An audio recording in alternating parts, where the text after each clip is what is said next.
You are now listening to the Do It Movement podcast, where we share our experiences in real estate investing and encourage you to take action. You don't want to miss what we have in store today, so let's welcome our host, Martine Richardson, and our co-host, Laura Eubanks. What's up today, Do It Movement listeners? This is your host, Martine Richardson, your buy and hold coach. I'm also joined with my co-host, Laura Eubanks, and we are joined today with Stephanie Nicole.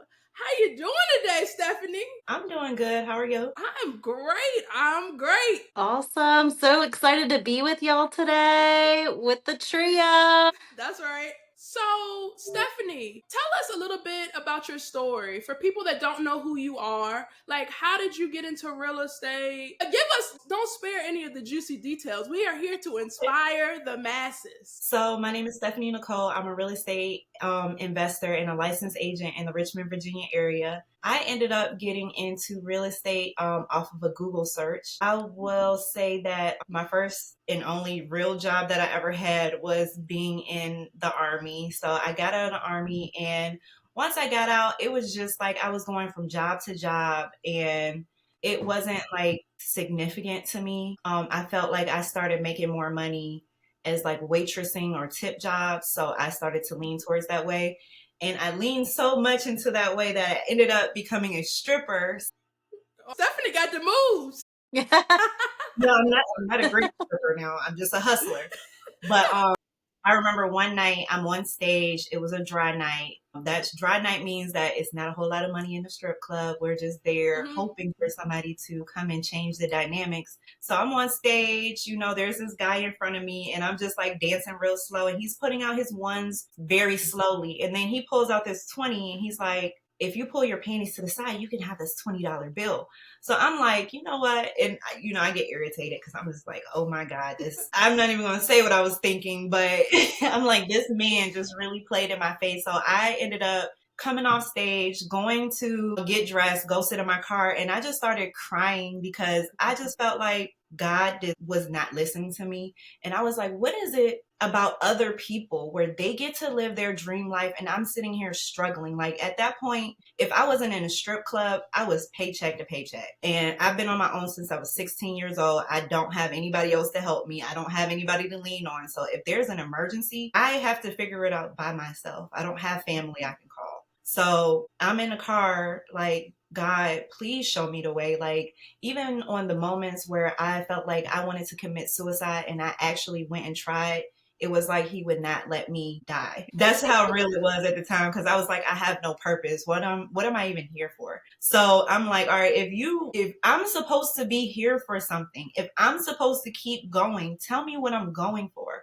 And then something told me to Google how to become a millionaire. And when I Googled that, it was real estate. It's something like a quote, 90% of all millionaires do so through real estate. And then I was like, you know what? I'm just going to go get my real estate license, not even knowing anything. So that's how I became a realtor.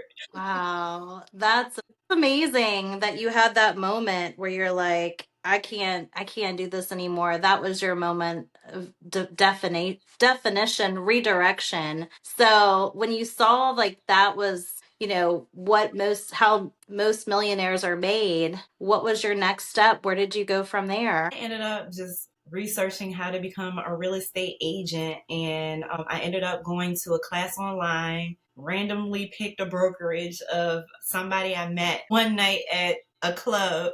I just happened to go across to a club, and there was this other real estate agent there. And he was actually at Hometown Realty. That was the first place that I ended up going. But mind you, I'm still struggling a little bit. And I came out of an abusive relationship at the time. So I didn't have any money. I didn't have any place to stay. I technically was homeless, moving from place to place or staying in hotels. So after I got my license, again, I didn't know what I was doing. I didn't have like a mentor. So they're like, in order to get your real estate license, you need $3,000 right now. So I'm like, okay, I'll go get the $3,000. But by the time I could not pay my phone bill. So I didn't have my phone got cut off. And when my phone got cut off, Realty fired me. They didn't even like send anybody.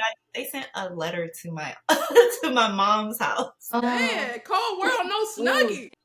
They're like, but I mean, looking back, I kind of understand it because so many people get real estate licenses and never do anything. And I'm pretty sure they was like, how are you going to sell houses without a phone? So we're not, or your time. So here's your letter. You can go find somewhere else. But fortunately for me, I did find somewhere else that was willing to take me. And I think that they just like talked love and life into me. They're like, all right, listen, you can't do this without a phone. But what we're going to do is we're going to come up with a plan on how to get you this phone or how much money you need to get a phone. Just because that $3,000 really, like, to me at the time, that was like crazy money. And I had to come up with it like that, because if you wait too much time, then you have to go through the whole process again. So I was like, all right, we're going to figure out how to get my phone. But when I got my phone, I was top producing agent at that brokerage for like years straight until I left. Oh, wow. That's amazing. It sounds like you called in your soul tribe. Like you just started getting the people that were helping you grow. So when was your first sale? Did you dive more into that side or did you go into investing from there? My first year, I was like a straight realtor. My first 2 years of being licensed. My first year, I sold one house to my mom. Shout out to my mother. That's right. Fortunately, I did come into contact with a lot of people. Martine being one, I saw your journey as I was coming in. So I got to kind of watch that and it was inspirational. So it's like, I just never gave up. Like Lori too, but Martine was one of the first people I seen. And I was like, if she's out here and you weren't even a real estate agent, you were a wholesaler, which is like a whole nother thing. I'm like, if she's out here getting to it and not giving up and continuing to do it, I'm going to continue to do it. So even though my first year was rough, I did run into a lot of people who I've been able to build relationships with, who have mentored me, who have spoken to me, because when you're in this entrepreneurial thing, it messes with your head. So you meet people that are going to be like, listen, this is not the end of the world. Like, I know you did not close on that. You haven't closed on a house in a month, but you've closed on enough to know that another one is coming. So you just have to be patient and continue to do the daily activities and cultivate those habits to, create those results that you're looking for. So yeah, my first year was very rough. And I almost did quit, but in my second year, I came back to my broker. I was like, I have to do I have to make money at this. I'm working a job. I had a job at the time. And then I'm trying to do this on the side. He was like, that was your issue. Let's figure out how many houses you need to sell this year in order to quit your job. And then when we did the math, it was like 6. And you was like, say less. Sell 6 houses in 12 months. I was like, you know what? I think I can. Yeah. And from there, I ended up getting with this girl named Diana Lemus. We ended up linking up. And when I told her I was trying to sell 6 houses for the year, she was like, why would you not just sell 6 houses this month? And that's how it all popped off. Wow, that's amazing. So you got through those 6. Did it take you the full year to do the 6? No, I did 6 in a month after I talked to Diana. Oh, she spoke it. You said, I'm going to take that. That's right. I love that. So I know that at some point you jumped into you started acquiring properties for you to buy and hold them. So we'd love to know a little bit more about that. How long did it take you? And was it on purpose or was it kind of it just landed in your lap? I would say just landed in my lap. I started selling houses so fast. It's at such a high level. I saved up in cash like $400,000 or $500,000. Finally, I had a mentor at the time. So I'm like, because I was trying to like become a millionaire and I thought that you would save it in your bank account. So I'm going to my mentor like, look at all this money I have in my bank account. Why is this going so? Because this was like after like 2 years of just saving, maybe 2.5 years, something like that. So I'm like, look at this money. What do I do with it? Like, I thought I would be a millionaire by now. So what is going on? They're like, are you trying to save this money? I was like, yeah. It was like, well, actually, you're losing money by trying to save your money. Let's do something different. And they're like, well, what are your retirement plans? Do you have something for that in place? Like, what is your end game? Are you trying to sell houses for the rest of your life. And I had never even thought of what I was going to do like 5 years from now. So after that, I'm like, I would love to start a rental portfolio just because I had seen so many of my clients doing it and they weren't working. They had time freedom, financial freedom, and their job was just to buy more houses. So I was like, I want to live that life. And so from there, my mentor at the time helped me buy like 3 houses at one time. And that's how I started my rental portfolio. That's amazing. Wow. So now are they long term, short term? Are you diversifying now in your portfolio? When I first started, I was only doing long-term rentals just because I did not want to like put a whole lot of work into stuff. Just wanted to collect some houses and put some people in it with a property management company. I ended up switching to short-term rental recently because my mentor, he only does short-term rentals. Like that's their main business practice. I've never seen anybody move around like him. Like he has 5 children. His wife she's kind of stay at home. She's kind of like a contractor. So I'm like, I like how their family dynamic is. And they have like this nice house with this big pool. I just never seen anybody that lived like that. And then the other thing is, Lori, you had that mansion, like that little mini mansion. I was like, Yeah. there are really people out here buying stuff like this. Like I can do this too. So I ended up switching. I didn't switch anything. I bought a house where I was like, I'm going to try the short-term rental inside of the house that I live in. So I bought a house that I really, really liked, but it was a little big. I wanted to live on the water. It has like a separate living. Well, it had a big basement. So what I did was I had to renovate the house anyway. So I built a guest suite, a 2-bedroom guest suite in my downstairs in the basement. And I ended up putting that on Airbnb. At first I was trying to do it myself and I did not keep track and I was not booking it how I wanted to book it. But then once I got it with a property management company, they have my space in my house has outperformed every single long-term rental I have by far by like 50% in income. So Wow. I'm going to just start changing my other ones one by one. So I just had a tenant move out of a house that I have, which I must say this in Henrico. It's a safe place here. I don't think they listen to this podcast. I'm gonna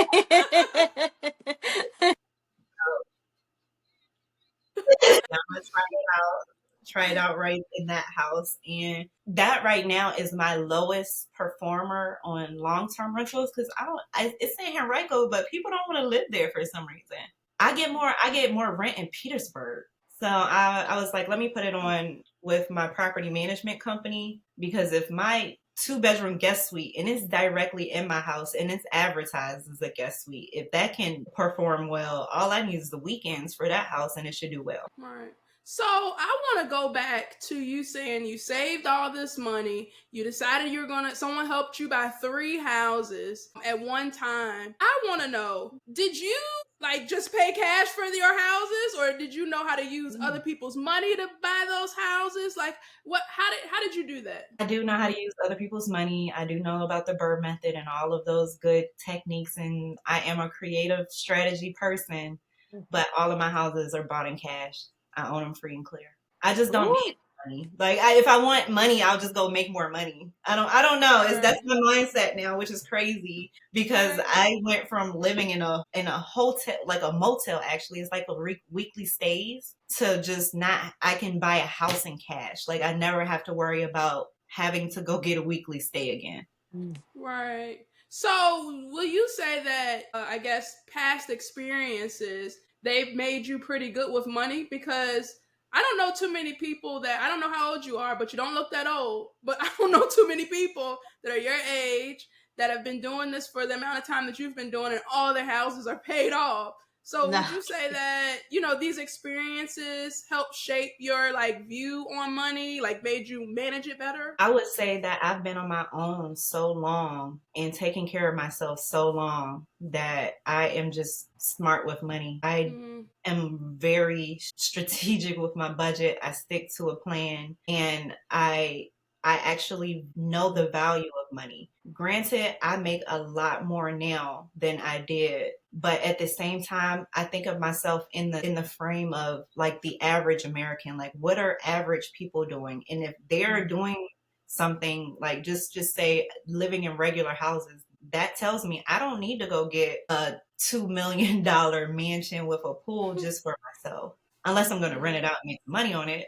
But granted, I asked God that moment in the car, I just wanted to have freedom. I didn't want to take advantage of anything or flex on anybody or buy, like, I didn't want to get extravagant. I just wanted Him to give me purpose and show me what I'm here for. And then I didn't want to just be here, just living check to check, struggle to struggle, crying, letting men throw dollar bills at my body just because I didn't have enough money to pay my rent. I just didn't want that life. So when I came to this life, I said I would be a good steward of my money. Like anything that you give me would be valued. I would not take it and just go like flex on somebody or buy like something that I would not have gotten at that time. I would prefer, if I can, to provide affordable housing, because now that's my purpose, to make sure that it's not so many people that was in the same situation as me. So that's. I love that. I love that. You got in real estate. I mean, just from hearing the story, it seems like you got what you Google searched. We'll just leave it at that. What's next for you? What do you see yourself doing next? So now I am just helping other people to live their dream life like I did. Like, just come into real estate, figure out what your lane is. I'm really big, like you said, on the buy and holds, because once I did my research, the Social Security Trust Fund is set to run out in 2037. And we are all on this call not going to make that cutoff time for retirement. So I just came up with a different plan. I'm not going to sit here and cry and beg the government and tell them they're wrong for whatever they're doing, because one person is not enough. So what I'm going to do is make sure that I'm okay. And then as I'm making sure I'm okay, I'm bringing people with me. That was my purpose. I was like, God, give me a purpose. I want to be living for something. And now my purpose is to ensure that people change their lives. Some family members that they're in retirement age right now, and they can't retire. They can't stop working. If they even get fired, let's just say they have a health emergency and get fired from their job, they will be put in a position where now they're facing foreclosure, or their car is being repossessed. I want to change people's lives before they get there. Like, let's put a plan in place so that we have more freedom with our time and we don't have to worry about where our next meal is coming from or where we're going to live at. We're just going to create a good, stable foundation. And then when we get to that age, you should be able to not only take care of yourself, but take care of your family. Yeah, I love that, because like just listening to your story, you just started with, well, what can I do? So you Google search, which that's amazing. And you Google search something and you went after it. And although that first company, it didn't work out with them, you found another company that would take you on.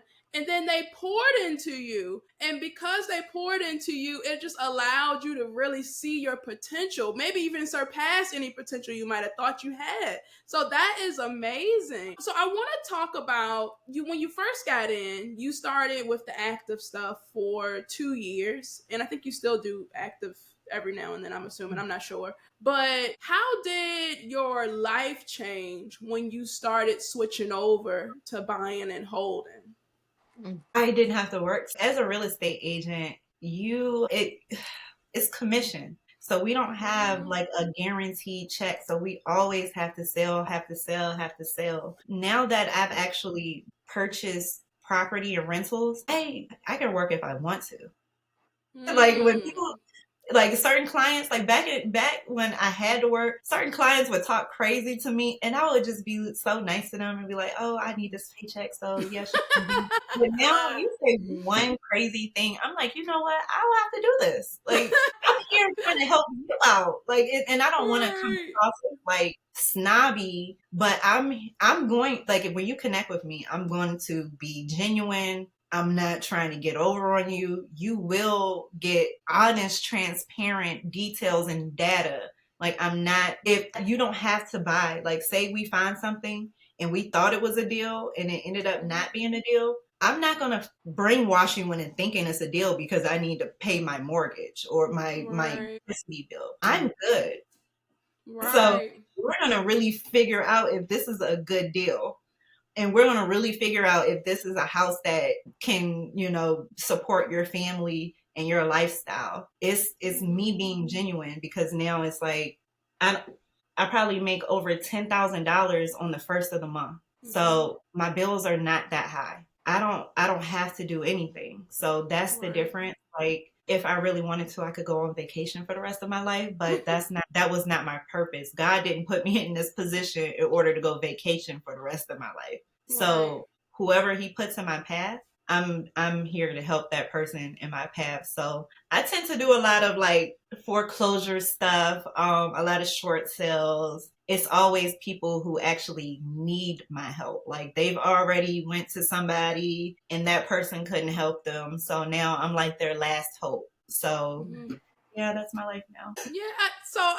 It hits different when you go from I have to work to I work when I want to work, because I'm sure now when you're working, it's probably a lot more fun. And the reason it's a lot more fun is because, like you said, if I don't like you, I don't have to do business with you. I'm okay. Like, I don't have to kiss asses no more. Like, I don't have to do that. But if you're, a good person, somebody I vibe with, yeah, let's do some business. This is fun. Like, let's make some money. So I love that now that you get the opportunity, because you're holding things, that now you don't have to work. You get to work. You get to work when you want to work. So that's amazing. So, I peruse the socials and I see that Stephanie has 1 million followers, it seems like.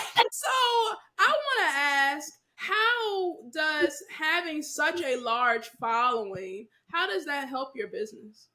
Oh my gosh, I'm going to let you know, I did not really plan for any of this stuff to happen. I just happened to, how I even got on social media, I was dating a guy that was like a coach influencer, and he's like, well, I think you're pretty funny and smart. I think you should do it too. So I'm like, I'm going to just post a little bit, see what happens. And I ended up creating this coaching program, and it did $100,000, a little over 100,000 and on my launch. So I was like, what? Wow. That was back when I did not even have followers. I think I was on an upswing at the time, definitely under 10,000. And then as I was helping them and trying to figure out what their questions were, I would post things that they were interested in, just tips and tricks that they had already asked me to my social media, and then it just blew up. So that was kind of a shock to me. But I also asked God, I went to church one day, I said this prayer. I was like, God, please, I want to do more. I know that when I came here and I prayed that first time, I said, help me find my purpose. You helped me find my purpose. But no, God, I want to be in front of audiences of millions of people. And I promise you, if you put me in front of these people, I will say whatever words that you want me to say, and I help as many people as I can, genuinely, transparently. And, compared to everybody else, there are certain scammers or people that are looking to trick you. Help me to get in front of those people so that people no longer go to those people and they have the real information and they can get the help that they need. And then after I said that prayer, it was every time I opened my phone, it was 100 across the board. I could check my followers, close the app, open it again, and all of it would be 100. So it was I was getting 100 followers in minutes, every single minute. So that's amazing.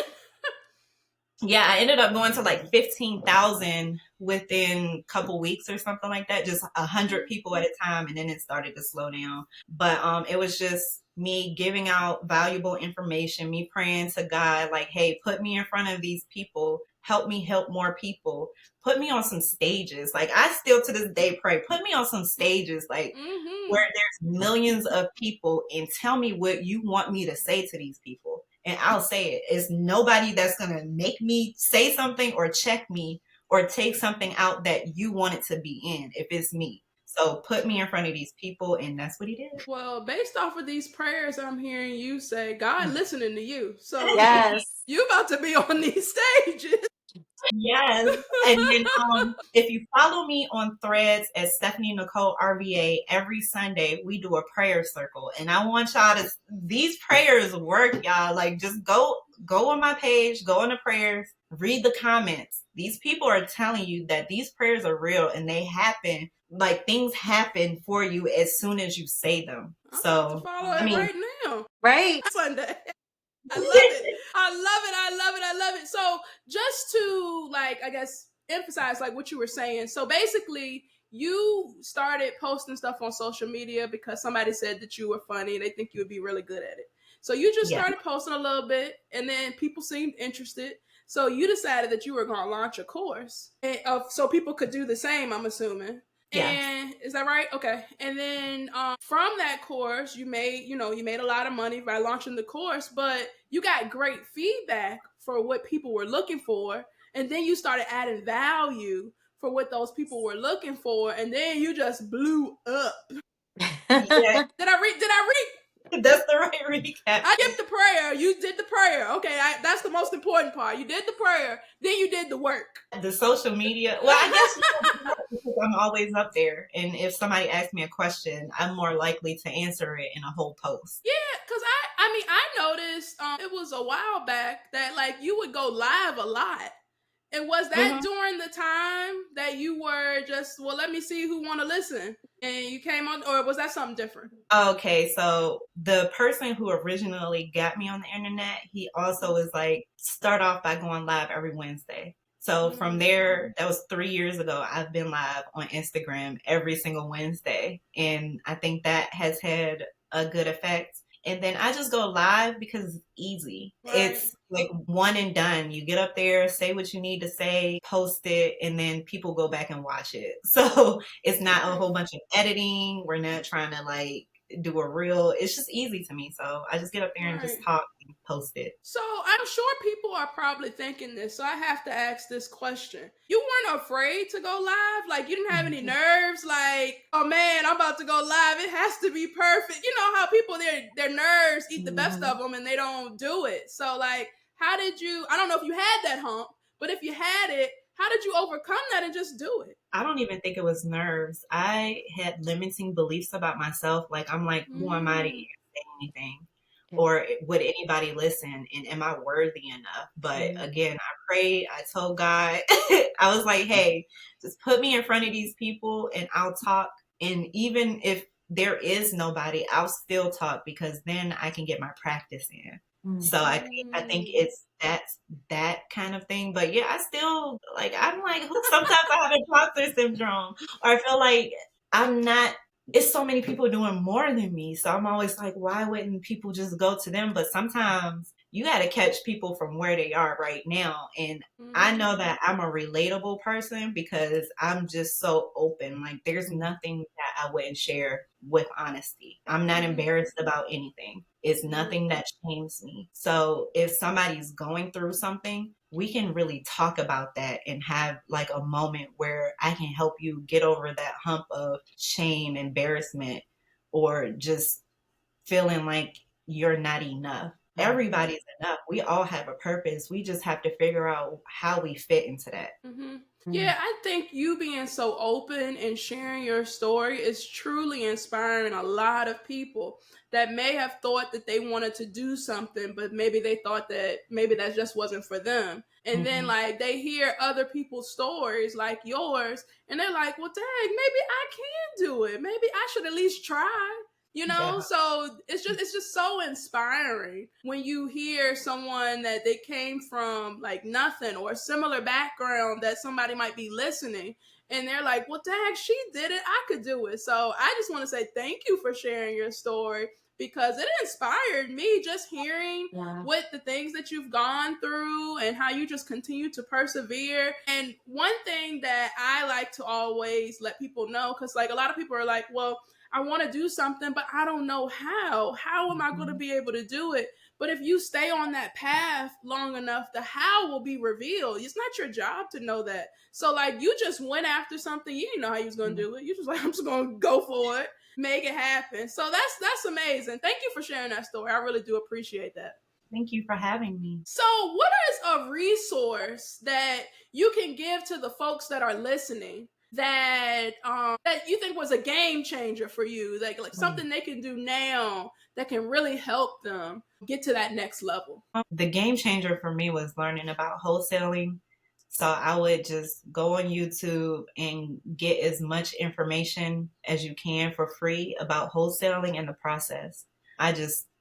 It was just a game. That's how I made all that money. I'm not even gonna lie to you. Like I was just putting it to the side, and it's like $20,000 at a time. I've made like 100,000 in a single month on real estate multiple times. It's like it's real. It's like a lot of like I try to tell my family, but they don't believe that it's real. I'm like, oh my gosh, I'm showing y'all like this is the hood. What are you talking about? Yeah, I start pulling out like my bank statements and like and stuff, and they're like, oh, you're flaunting your money on, and all you care about is money. I'm like, no, I'm just trying to. Somebody showed me receipts before. They showed me their bank account. And I was like, hold on, this your bank account? And that made me like, you know what, I can do this too. But I guess you can't reach everybody. But if I were everybody, wholesaling is real. It's real. Real estate investing is real. I would also get with Martine in her class. You're teaching people how to burr with private money. Y'all, that's real. All of that is how I flip houses is with other people's money. So it's all real. Yeah, you can literally get into this game with no money and become a millionaire. Like, I mean, the proof is in the pudding. We just keep bringing people on here so y'all can start believing. So is there anything else that maybe we haven't mentioned that you want to share with people? Maybe how to get in contact with you? Yeah, you can. I'm on all social media platforms at Stephanie Nicole RVA. I probably am on Threads the most with value now. I just like writing, so I don't have to do a video. I am actually a writer. I have declared myself a writer. Okay, I love it. When that book dropping? Couple ebooks, y'all, already. About business structure and getting funding through your LLC. And I do have a package available for sale on my profile on Instagram. But I want to write just a motivational book about just different stories of people that I've met. See, I'm gonna put you in a book. I'm gonna put you in a book too. Well, I'm excited about that, not because I'm going to be in the book. I mean, that's just an added bonus. No. But when I'm coaching my students, and one thing that really helped me tremendously is reading lots of books to get my mindset where I need to be. So I can't wait that when I'm coaching my students, I'm like, you have to read this book because this is going to get your mindset where it needs to be so you can start hitting these goals that you're trying to hit. So I love that. Lori, if people want to get in contact with you, what is the best way for them to get in contact with you? Yeah, I'm on all social medias, all platforms, and Martine, you'll share my email in the notes. And love talking real estate, love partnering with private lenders and deal making. If you have a deal or just looking to talk, give me connect with me, and love to hear what you're working on. Okay. And for the folks that are listening, if you want to connect with me, the best way is through my free Facebook group. It's called The Freedom Inc. We talk all things buy and hold. Don't come in there talking that wholesale stuff in our group. We kick you. No, we just play. We will not kick you out if you wholesale to us. I know that's right. Yeah, we talk all things buy and hold investing. I also have a one-on-one coaching program where basically I guide you baby steps until you get that first deal done. And now the group coaching is out. So I'm excited to see more people get the results that they've been looking for in real estate. I've noticed it's a lot of people, they've been in real estate for so long, or they've been wanting to get into the game for so long, but they just are missing the how. So I want to solve that problem. So I'm inviting you to join my free Facebook group. It's called The Freedom Inc. We have case studies in there every week. and it shows you what it looks like to be a buy and hold investor. But until next time, Do It Movement listeners, see ya! Thank you for tuning into our show. If you need more hand-holding on your rental property investor journey, book a 15-minute strategy session with Martine. We can see if you're a fit for the Freedom Inc. fam, link in the show notes. Also be sure to join the free Freedom Inc. Facebook group, where each week Martine goes over a real-life rental property investor deal and shows you how the deal was found, how to get the money, and how to make a cash flow and much more. If you'd like to connect with Lori, be sure to email her at vitalizeproperties@live.com.